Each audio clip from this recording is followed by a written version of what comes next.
Le mieux est l'ennemi du bien. C'est l'amère expérience de cet agent immobilier dont je vous raconte l'histoire aujourd'hui.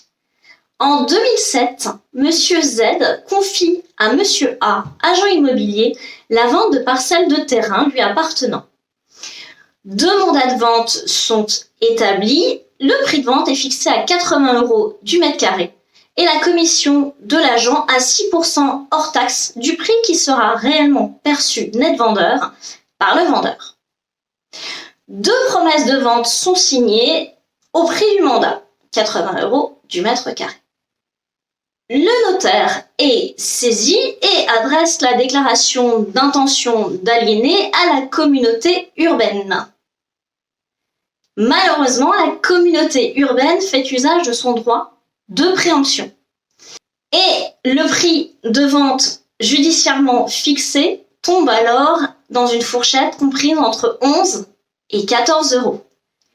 La vente est régularisée et l'agent immobilier perçoit une commission de près de 126 000 €. L'agent immobilier décide alors amiablement puis judiciairement de solliciter le paiement du complément de prix.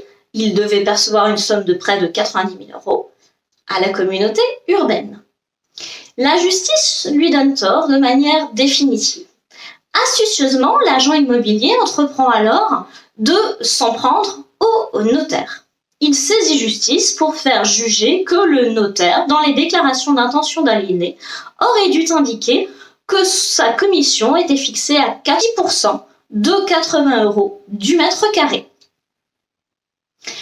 La cour d'appel donne raison à l'agent immobilier et condamne le notaire à lui verser une somme de près de 600 000 €.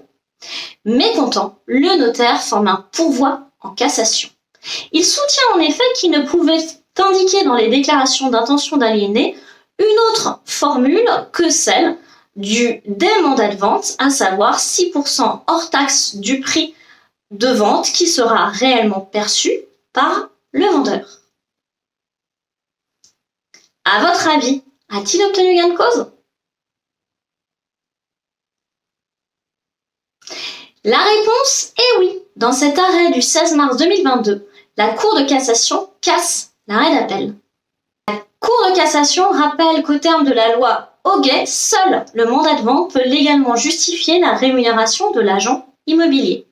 Il ne peut donc recevoir, à titre de rémunération, commission ou réparation, une autre somme que celle qui est fixée dans le mandat de vente. Le notaire n'avait donc commis aucune faute en reproduisant les mentions du mandat de vente. À retenir ainsi, si pour un agent immobilier, il peut paraître être une bonne idée de fixer le montant de sa commission en fonction du prix de vente, cela peut se retourner contre lui, notamment dans le cadre de l'exercice du droit de préemption par un organisme public. Si cette vidéo vous a plu, vous pouvez la commenter, la liker, ça me fera très plaisir. Quant à moi, je vous dis à la semaine prochaine pour une toute autre thématique.